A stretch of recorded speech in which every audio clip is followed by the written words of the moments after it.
तर तुम्हाला बॅलेट वरती मतदान पाहिजे आहे का? हात वर करून सांगा, तुम्हाला बॅलेट वरती मतदान पाहिजे आहे का? अरे 100 शकुनी मेल्याच्या नंतर एक पवार जन्माला आलाय. 100 शकुनी मेल्याच्या नंतर एक शरद पवार जन्माला आलाय. हे तर डोकं बघा. किती जरी कळा उठल्या तर देवाभाऊ नावाचा डॉक्टर आलाय, चुन्याची गोळी देऊन तुम्हाला बरं करताय. तुम्ही आता टेन्शन घेऊ नका. पहिल्यांदा आम्ही राजीनामा देणार. दे की तुझ्या लेकीचा, दे लेकीचा राजीनामा. 4-5 महिन्यापूर्वी लोकसभेच्या निवडणुका झाल्या, 1 लाख 1.5 लाखांना निवडून आली आहे. दे तुझ्या त्या कर्जत जामखेडच्या नातबाचा 1100 मतांनी निवडून आलाय. दे त्या जयंत पाटलाचा, परवा आला होता ना जयंत पाटील इथं, तोंडावरती साथी आसरा घेऊन आला होता ना. दिसायला देखना, राजबिंडा, तितकाच कपटी, तितकाच नीच, तितकाच जातीवादी. दे ना त्याचा राजीनामा. या तिघांचा राजीनामा द्या आणि ईव्हीएमचं आंदोलन सुरू करा. तुम्ही बळीचे बकरी आम्हाला करता. अरे तुम्ही व्हा ना, तुम्हाला बिरोबाला कापतो ना आम्ही माजलेल्यांना. 2009 ला हे शरदचंद्रजी पवार या माढा लोकसभा मतदारसंघातून ईव्हीएम वरती निवडून गेले की नाही गेले सांगा? 5 वर्ष तुमचे प्रतिनिधी होते. तुमच्या गावात किती वेळा आलते? मार्कडवाडीमध्ये किती वेळा आलते? जरा जोरात कळू द्या. तो प्रयोग आता त्यांचा कोंबडा देवाभाऊनी कापून खाल्लेला आहे. बरोबर, त्यांचा आता कोंबडा ओरडू शकत नाही. ईव्हीएम वरती घोटाळा होतोय. अरे माझं 2019 ला मी बारामतीमध्ये उभा होतो, माझं डिपॉझिट जप्त झालं, मी भारतीय जनता पार्टीचा उमेदवार होतो. ईव्हीएम मध्ये जर घोटाळा असता तर माझं डिपॉझिट गेलं असतं का? तुम्ही साधा विचार करा. मार्कडवाडी येथे तुम्हा सर्वांना भेटण्यासाठी, तुमच्याशी बोलण्यासाठी आज उपस्थित माननीय सदाभाऊ खोत, या विधानसभा मतदारसंघाचे नेते माननीय रामभाऊ सातपुते, या गावचे माजी सरपंच माननीय विजय मार्कड, सोपान वाघमोडे, अप्पाजी मार्कड, पांडुरंग चोपडे, भगवान कोडळकर, महेश मार्कड, आनंदा मार्कड, अनुसयाताई मार्कड, या मंचावरती उपस्थित सर्व मान्यवर, अखंड महाराष्ट्राचं आणि अखंड देशाचं लक्ष मार्कडवाडीकडे लागून राहिलेलं आहे. आणि म्हणून जेव्हा मार्कडवाडीतून आम्हाला फोन आले की मार्कडवाडीतून एकच बाजू महाराष्ट्राच्या समोर जातीये की मार्कडवाडीतल्या लोकांना बॅलेटवरती मतदान हवं आहे आणि म्हणून तुम्ही आणि सदाभाऊनी या गावात आलं पाहिजे. तुम्हाला पाहिजे का बॅलेटवरती मतदान? मार्कडवाडीवाल्यांना जोरात सांगा, कळू द्या, राज्याला कळू द्या. मीडियावाल्यांना माझी विनंती आहे, हे सगळे मार्कडवाडीतले लोक कोण कोण आहेत? हात वर करा. हे बघा, अख्खं गावच आहे. तर तुम्हाला बॅलेटवरती मतदान पाहिजे आहे का? हात वर करून सांगा, तुम्हाला बॅलेटवरती मतदान पाहिजे आहे का? जोरात सांगा, पवाराला ऐकू गेलं पाहिजे. मोठ्यानं बोला. नाही ना? ईव्हीएम वरती तुम्ही महायुतीच्या बाजूने मतदान केलंय का? कोणी कोणी केलंय? हात वर करा. कोणी कोणी केलंय? हात वर करा. जरा कळू दे. हात जरा थोडा वेळ धरा. हा, आणि म्हणून आम्ही ठरवलं की मार्कडवाडी गावामध्ये गेलं पाहिजे. महाराष्ट्रामध्ये आणि देशामध्ये मार्कडवाडी पॅटर्न. आणि पहिल्यांदा पॅटर्न कुणाला दिसला? कुणाला दिसला? अरे हे माझं रक्ता मांसाचं गाव आहे, माझ्या पै पाहुण्यांचं गाव आहे, 90% इथं धनगर समाज राहतो. आणि मग माझी जबाबदारी वाढली की अरे धनगरांनाच पुढं काय केलं की म्हणजे या महाराष्ट्रातला धनगर समाज लोकशाहीच्या माध्यमातून जी निवडणूक प्रक्रिया पार पडते त्याच्या विरोधात आहे असं वातावरण करण्याचं महापाप शरद पवारांनी केलं. म्हणून आम्ही मार्कडवाडीमध्ये आज आलोय. अरे 100 शकुनी मेल्याच्या नंतर एक पवार जन्माला आलाय. 100 शकुनी मेल्याच्या नंतर एक शरद पवार जन्माला आलाय. याचं डोकं बघा की धनगर समाज हा कायदा मानत नाही, धनगर समाज हा लोकशाही मानत नाही. अरे 100 गावात या विधानसभा मतदारसंघामध्ये माझ्याच मार्कडवाडीला का पुढे केला आणि म्हणून मी आणि सदाभाऊ इथं तुमच्या गावामध्ये आलो आहे.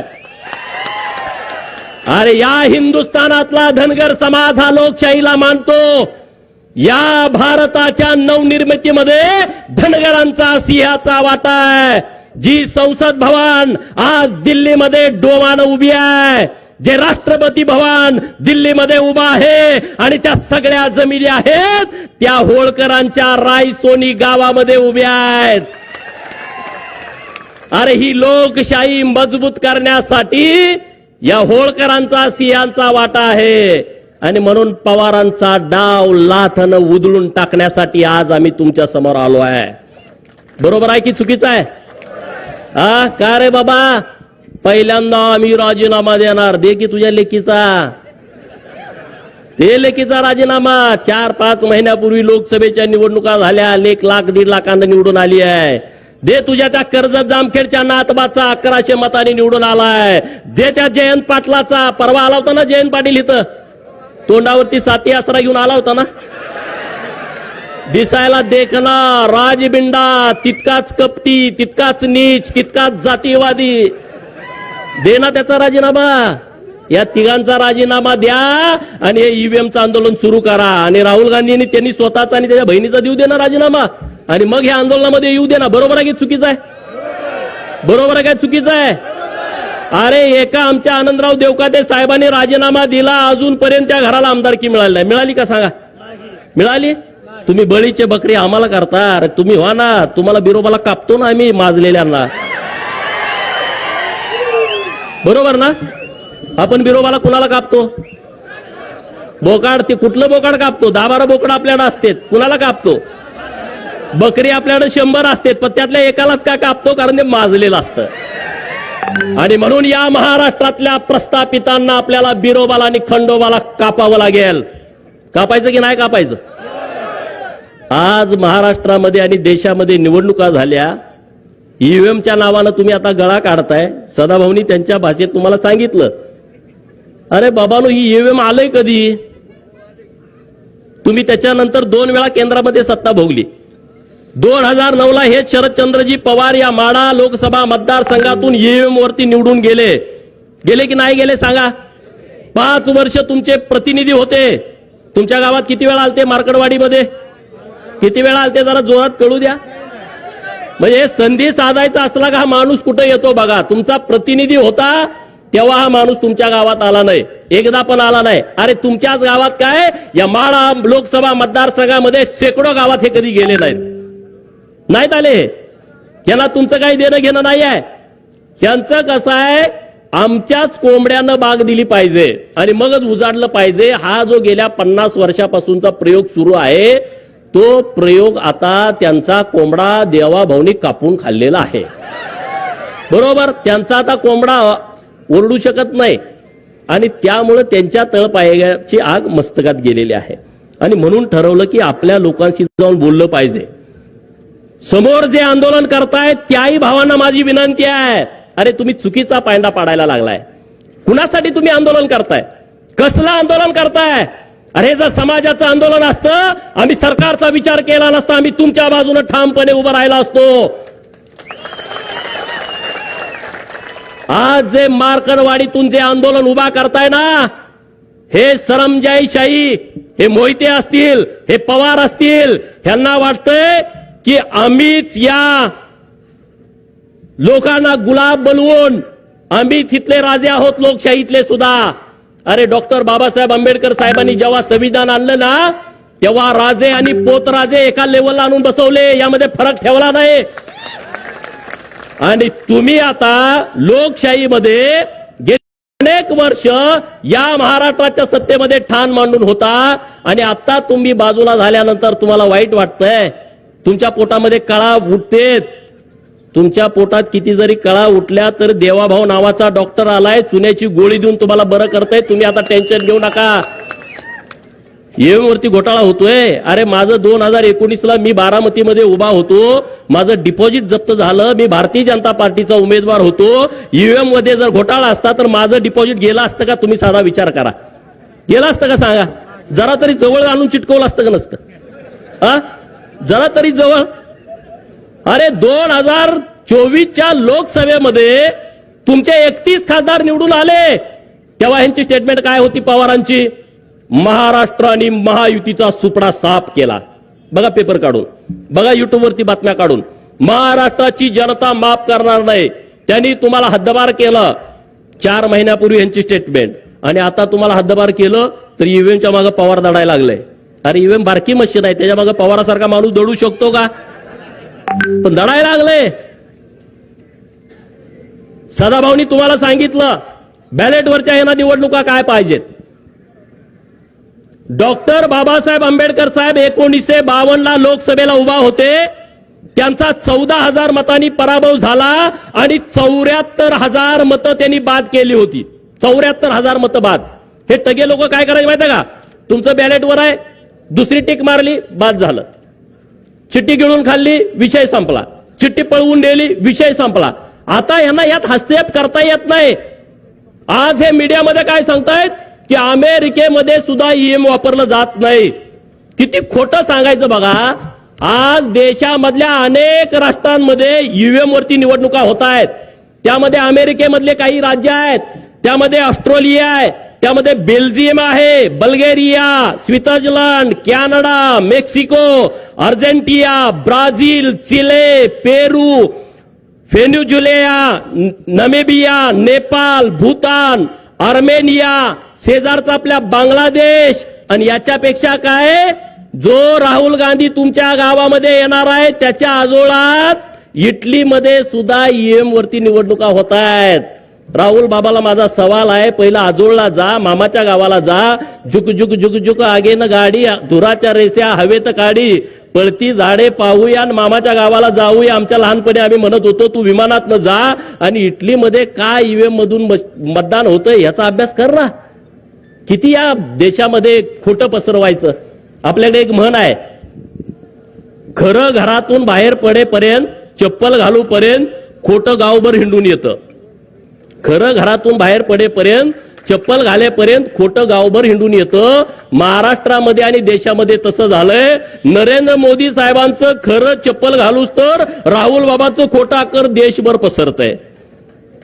इकडं शरद पवार देवाभाऊचं खरं चप्पल घालूच तर, बाहेर पडूच तर शरद पवारचं खोटं अकर महाराष्ट्रभर पसरतोय. असं झालं, तसं झालं, अमुक झालं, तमुक झालं. अरे पारावरती गप्पा मारताना पवार साहेब लय खतरनाक माणूस आहे, पवार साहेब माणूस हुशार आहे. अरे आतापर्यंत शरद पवार हा विश्वासघातकी माणूस आहे हे सगळ्या लोकांना माहित होतं. कुणाकुणाला माहित नव्हतं? हात वर करा. सगळ्याला माहित. कुणाकुणाला माहित होतं त्यांनी हात वर करा की शरद पवारांचं संपूर्ण राजकारण हे विश्वासघातावरती अवलंबून आहे. याबद्दल महाराष्ट्रातल्या कुठल्याच माणसाच्या मनामध्ये शंका नव्हती. का होती कुणाच्या मनामध्ये शंका? पण शरद पवार हुशार आहे असं सगळी माणसं म्हणत होती. शरद पवाराला अक्कल जास्त आहे, ती कधी काय करल सांगता येत नाही. हे म्हणणं तुमचं खरं होतं का नाही सांगा?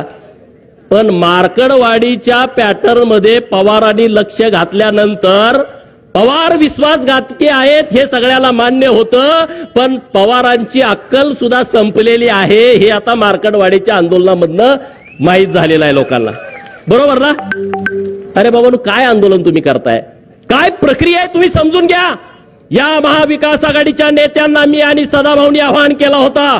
मुंबईमध्ये महात्मा गांधींच्या पुतळ्यांच्या समोर बसून हे आवाहन केलं होतं की 2017 साली निवडणूक आयोगानं आवाहन केलाय, जर यामध्ये काही घोटाळा असेल तर तुम्ही समोर या आणि आम्हाला दाखवून द्या. 2017 पासून 2024 पर्यंत एकही माणूस तिथं ईव्हीएम मशीन हॅक होतंय याचा पुरावा घेऊन गेला नाही. आणि आम्ही सुद्धा आवाहन केलं होतं, तुम्ही कशाला असं खोटं सांगताय लोकांना? जर ईव्हीएम हॅक होत असेल, ईव्हीएम मध्ये सेटिंग झाला असेल तर तुम्ही सगळे समोर या आणि आम्हाला दाखवून द्या की ईव्हीएम मध्ये अशा अशा पद्धतीनं घोटाळा होतोय. एकही माणूस पुढे यायला तयार नाही. बक्षीस पण आम्ही जाहीर केलं. जयंत पाटील इथं आले होते परवा, त्याचा चेहरा बघितला, लय डिम पडलं होतं. अरे 22 तारखेला संध्याकाळी हा माणूस मुख्यमंत्री होणार म्हणून नव्या नवरी सारखा नटला होता, इकडं तिकडं फिरत होता की मुख्यमंत्री होणार, आणि सकाळी 11 वाजता गारज झाला, एकदम गडी डिम पडलाय, एकदम असा राजबिंडा गडी पण असा डिम पडलाय.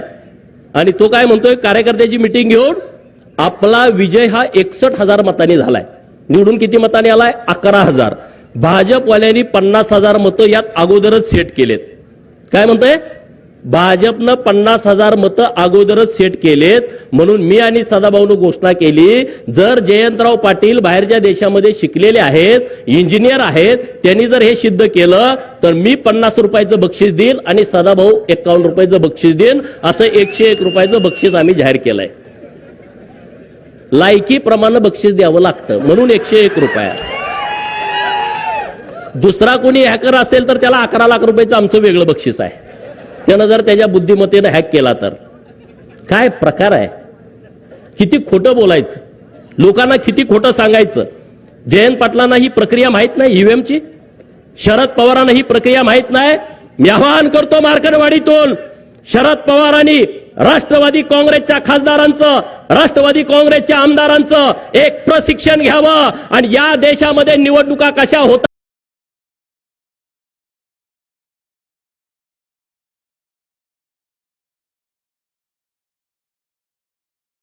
त्याचं प्रशिक्षण पहिल्यांदा त्यांना द्यावं. आणि मग महाराष्ट्राच्या विधानसभेची निवडणूक झाल्यानंतर तुम्ही मार्कंडवाडीमध्ये बॅलेट वरती मतदान घेण्याचा आग्रह करताय, म्हणजे तुम्ही कायदा मानत नाही, म्हणजे तुम्ही संविधानाला मानत नाही.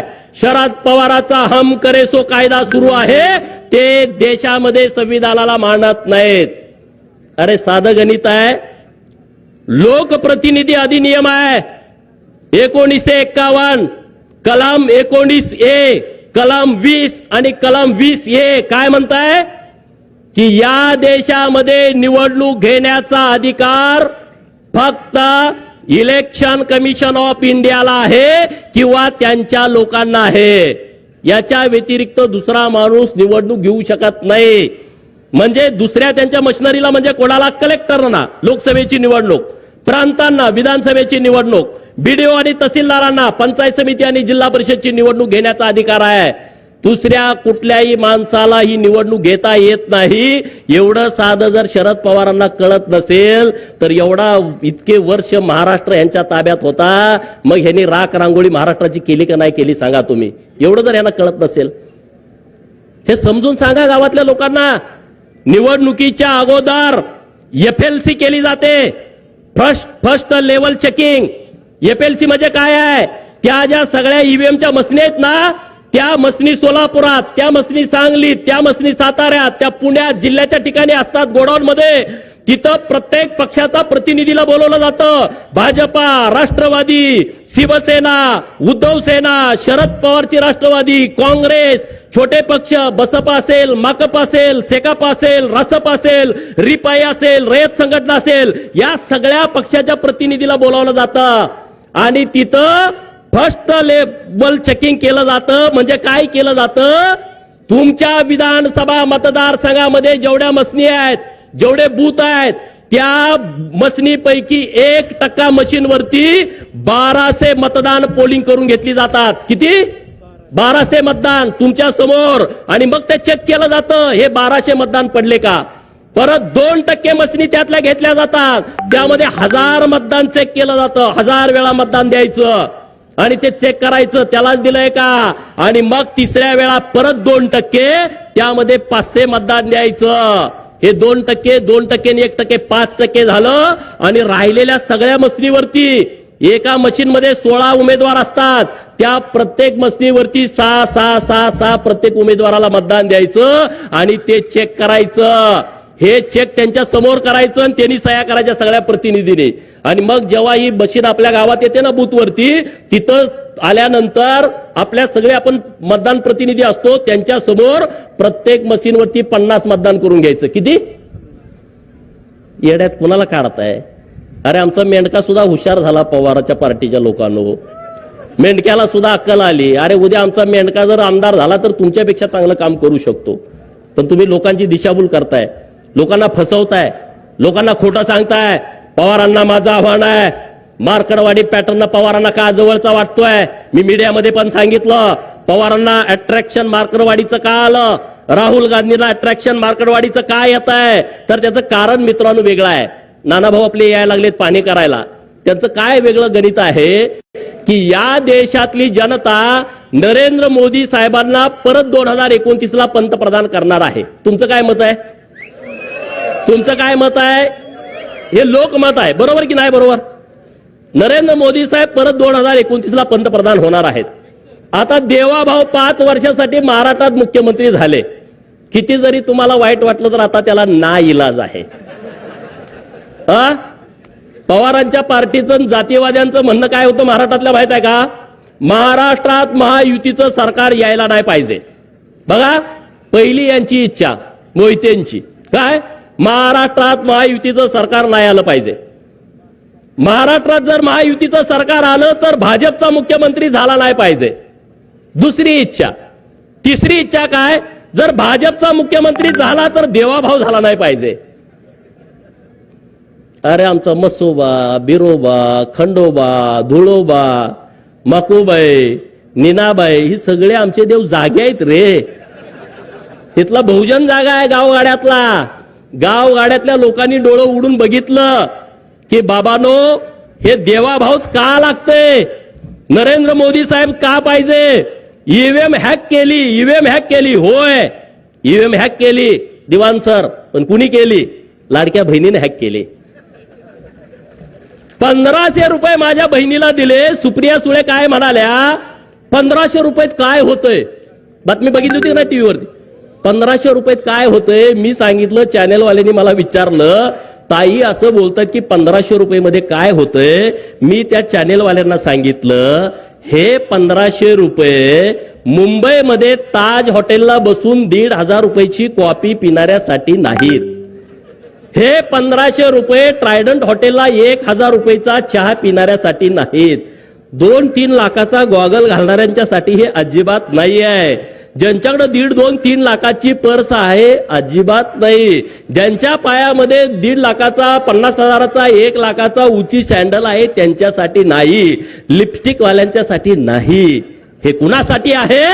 मार्कडवाडीमध्ये जी माझी बहीण रानामध्ये काम करते आणि तिच्या अंगामध्ये ताप आला, कणकणी आली, थंडी आली आणि तिच्याकडे 50 रुपये इंजेक्शनासाठी नाही, त्या माझ्या बहिणीसाठी ही योजना आहे.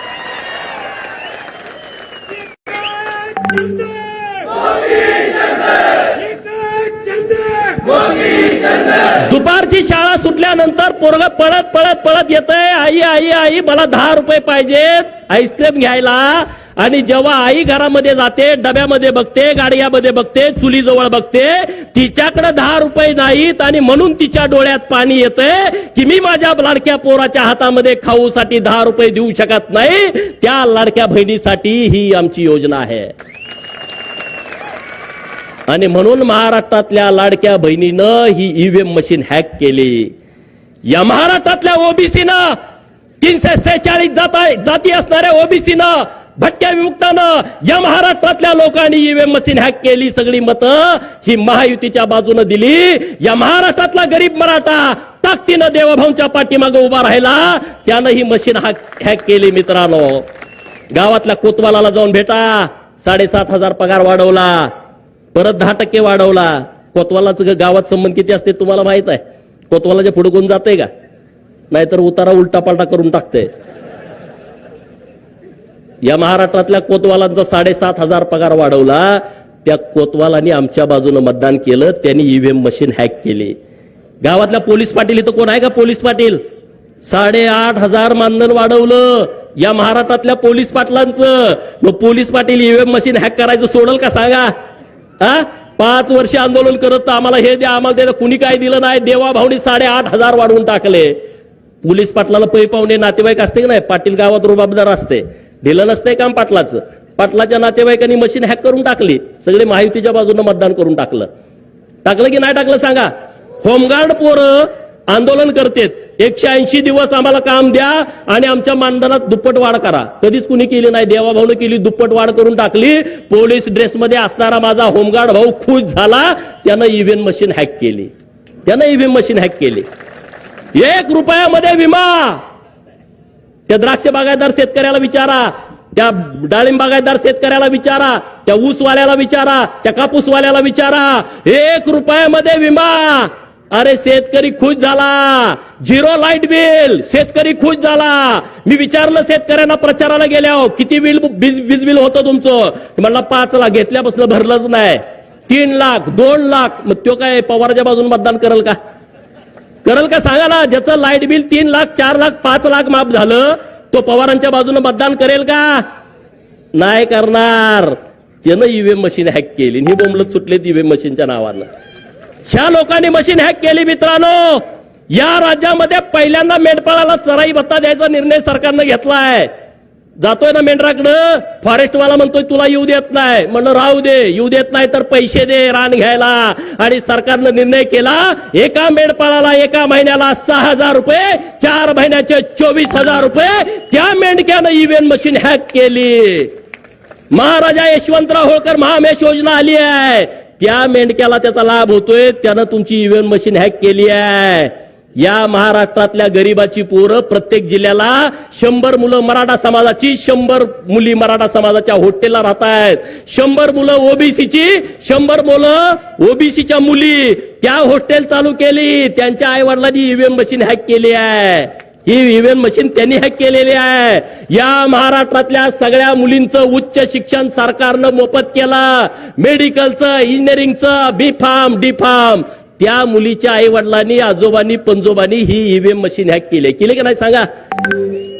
या देशातल्या आणि महाराष्ट्रातली 73 मंदिरं आपल्या सरकारच्या माध्यमातून 60 वर्षाच्या वरचे जे आपले आई वडील आहेत त्यांच्यासाठी मोफत दर्शन सुरू केलं आहे. केदारनाथला जावा, अमरनाथला जावा, तुम्ही कुठे जा, काशीला जावा. हे सगळं त्या भाविकांनी मशीन हॅक केली आहे. 50% सूट घेऊन ज्या भगिनीनं एसटीचा प्रवास केलाय, कुणी कुणी केलाय प्रवास 50% सूट मध्ये, हे काय माझ्या सगळ्या बहिणी आहेत. या बहिणींनी ती मशीन हॅक केलेली आहे. महाज्योतीच्या माध्यमातून या महाराष्ट्रातल्या ओबीसीची हजारो पोरं तहसीलदार झाली, प्रांत झाली, PSI झाली, DYSP झाली, कलेक्टर झाली, SP झाली. त्या बहुजनांच्या पोरानं, ओबीसीच्या पोराच्या आई वडिलांनी मशीन हॅक केलेली आहे. 22 पोरं महाज्योतीच्या माध्यमातून वैमानिक झाली. अरे पवाराला कधी कळलं होतं का? कुंभाराचं, सोनाराचं, सुताराचं, लोहाराचं पोरग वैमानिक झालं आणि त्याचा सगळा खर्च माझ्या सरकारनं महाज्योतीच्या माध्यमातून भरलाय. त्याच्या पै पाहुण्याने ही मशीन हॅक केली आहे. एक सांगू का, अनेक सांगू, किती गोष्टी तुम्हाला सांगू? या सगळ्या मशीनी हॅक झालेत का नाही? हे केंद्राच्या आणि राज्याच्या योजनेतून हॅक झालेल्या आहेत. आणि त्यामुळे तुम्ही नुसत्या बोंबा मारू नका. तुम्ही किती जरी बोंबा मारल्या तर त्याचा उपयोग होणार नाही. अरे मार्करवाडीचं आंदोलन झालं. आतापर्यंत शरद पवारांनी कारखाना हायजॅक केला हे मला माहित होतं. आतापर्यंत शरद पवारांनी रयत शिक्षण संस्था हायजॅक केली हे मला माहित होतं. सूतगिरण्या हायजॅक केल्या हे मला माहित होतं. यशवंत चव्हाण प्रतिष्ठान ते हायजॅक केलं माहित होतं. पण हा लबाड लांडगा मार्करवाडीचं आंदोलन पण हायजॅक करतोय याचं मला विशेष वाटलं. अरे तुमचं आंदोलन पण त्यानं पळवून नेलं. पवारांच्या नावावरती आंदोलन पडलाय. आणि म्हणून मार्करवाडीतल्या सगळ्या लोकांना माझं आव्हान आहे, उद्या तुम्ही बसा. हे राजकारण जाऊ द्या बाजूला. हे विधानसभेचा विषय नाही आहे, हे माळशिरस तालुक्याचा विषय नाही. अरे महाराष्ट्राला चुकीच्या पद्धतीनं दिशा देण्याचा प्रयत्न, भारताला चुकीच्या पद्धतीनं दिशा देण्याचा प्रयत्न या मार्करवाडीच्या आडून केला जातोय. तो इथल्या लोकांनी खपवून घेतला नाही पाहिजे. हे चुकीच्या लोकांना तुम्ही खतपाणी घालताय. ज्यांची माती झाली आहे, ज्यांचं स्मशान वाटा झालाय, त्या लोक हे चुकीच्या पद्धतीनं आंदोलन हाताळतायत. आणि मुंबईमध्ये बघितलं हे कसं आहे बघा प्रकरण. मार्करवाडीमध्ये प्रशासन गैरवापर करताय म्हणून आम्ही आमदारकीची शपथ घेत नाही. पहिल्या दिवशी तुम्ही बघितलं का? पहिल्या दिवशी काय केलं? आमदारकीची आम्ही शपथ घेत नाही. माझं दुसऱ्या दिवशी यांनी काय घ्यायची सांगा? बरोबर ना? तुम्हाला पसंत नाही, तुम्ही ईव्हीएमच्या विरोधामध्ये आहे, तर तुम्ही पहिला राजीनामा दिला पाहिजे ना. तुम्ही पहिला राजीनामा देऊन टाका ना सगळेजण सरसकट. तुमच्या कुणाच्या तरी सांगण्यानं बॅलेटवरती निवडणुका होतात. अरे काय धर्मशाळा आहे का? कुणी पण सांगावं आणि कुणी काय करायचं. हे कायद्याचं राज्य आहे, हा कायद्याचा देश आहे. जे संसदेमध्ये चालतंय, जे महाराष्ट्राच्या विधानसभेमध्ये कायदे होतात त्या पद्धतीनं हा देश चालतो. पवारांनी सांगण्यावरून आणि त्यांच्या बगलबच्च्यांच्या सांगण्यावरून हा देश चालत नाही. राहुल गांधीच्या सांगण्यावरून हा देश चालत नाही.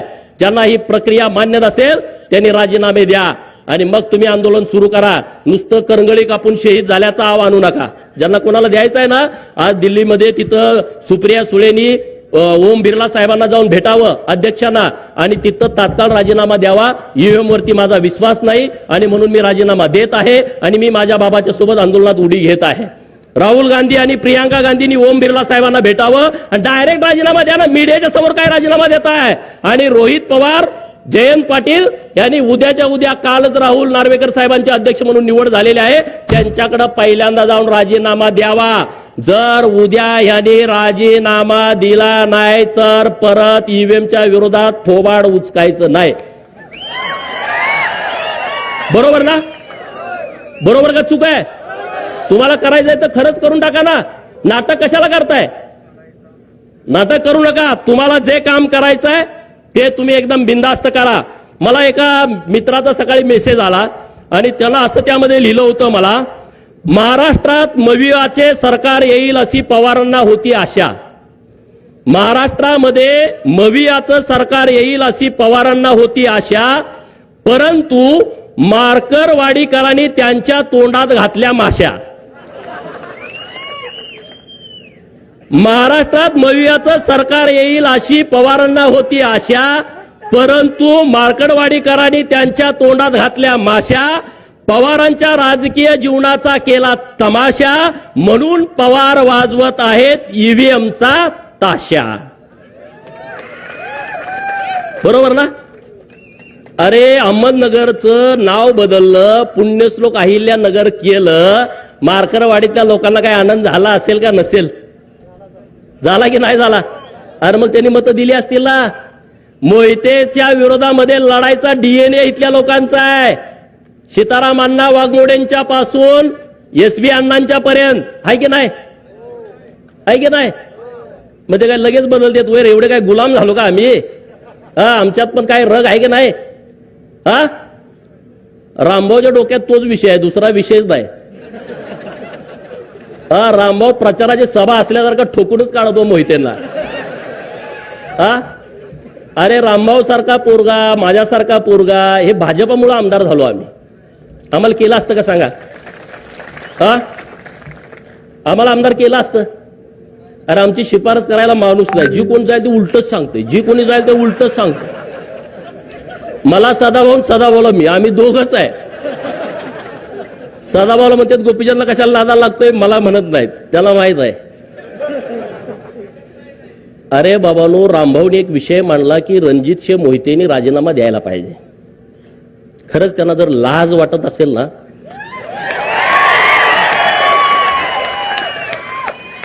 अरे आपण ज्या देवाभाऊंच्या मुळे माणसात आहोत, जेलमध्ये तुम्ही असता, त्या देवाभाऊंच्या अडचणीच्या काळामध्ये तुम्ही लोकसभेला आणि विधानसभेला विरोधामध्ये गेला. नितेश राणेंचं टाळ्या वाजवून जरा अभिनंदन करा. मी एक कहाणी तुम्हाला सांगणार आहे. नारायण राणे हा एकदम कडवा माणूस आहे, बरोबर? रगेल आहे. पोरं त्यांच्या पुढची रगेल निघाले. परवा देवाभाऊंचा गटनेतेपदी जेव्हा निवड झाली विधिमंडळाच्या, तेव्हा सदाभाऊ, त्यांच्या बाजूला मी, माझ्या बाजूला नितेश राणे, नितेश राणेच्या बाजूला रणजित मोहिते बसले होते सेंट्रल हॉलला. नितेश राणे साहेबांना ते दिसल्यावर म्हणले, तू कसं काय इथं आलायस? हे खरी परिस्थिती. अरे तुला काय लाज लज्जा वाटत नाही का? नाही, ते रामभाऊनं आमच्या खानदानाची आईभन काढली. अरे तुझी कुठं, तू खानदान सगळं जेलमध्ये असतं तुझं म्हणले. तू काय सांगतोय रे म्हणले? देवाभाऊंच्या विरोधात गेला, चाल पाहिला निघ. 4 दिवसापूर्वी गेलं ते उठूनच गेलं. आता ह्याच्यापेक्षा काय सांगायला लागतंय का? सेंट्रल हॉलमध्ये जर कॅमेरा असेल, मला माहित नाही कॅमेरा आहे का नाही तिथं, पण तिथं ते झाडलं, बाकीचे पण आमदार इकडे तिकडे कावऱ्या बावऱ्या बघायला लागले. वाघाच्या पोटी वाघ जन्माले तशी ती आहेत. ठोकून काढला. अरे म्हणले देवाभाऊ आमच्यासाठी महत्वाचा आहे, कुठलं काय काढून बसलाय, घराचं बोललं न्याचं बोलला. ही सगळी स्वप्नात होती. हे जे प्रस्थापित आहेत ना, प्रस्थापित नावाची जी जात महाराष्ट्रात आहे का नाही, त्यांच्या छाताडावरती नाचायला पाहिजे तुम्ही आम्ही सगळ्यांनी.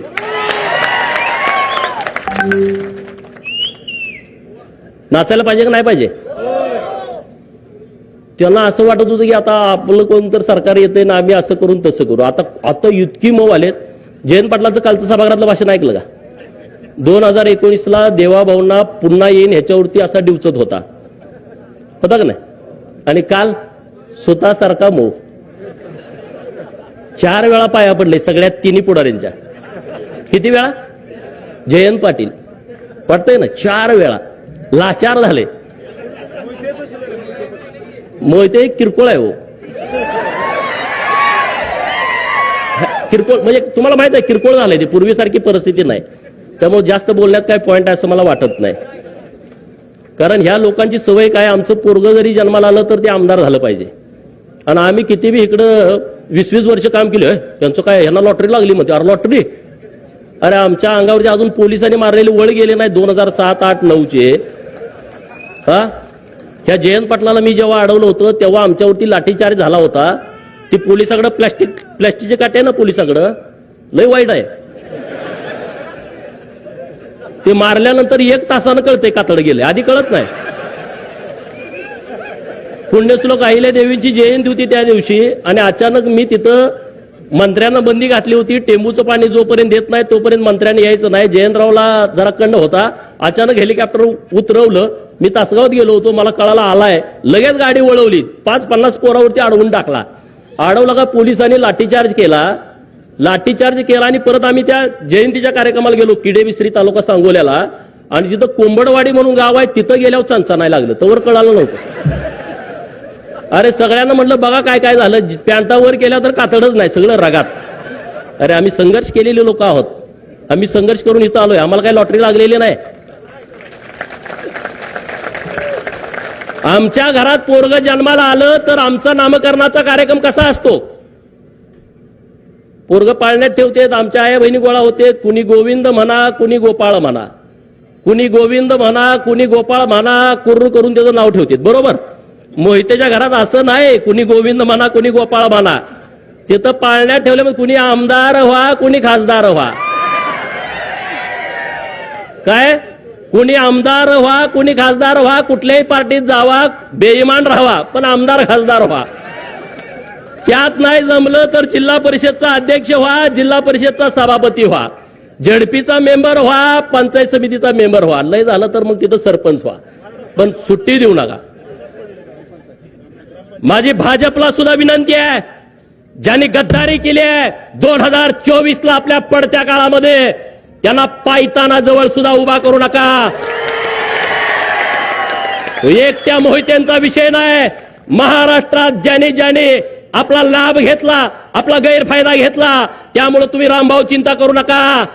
तुमचा योग्य सन्मान भारतीय जनता पार्टीच्या माध्यमातून होईल, यासाठी मी आणि सदाभाऊ माननीय देवाभाऊंना जाऊन भेटेन, चिंता करू नका अजिबात.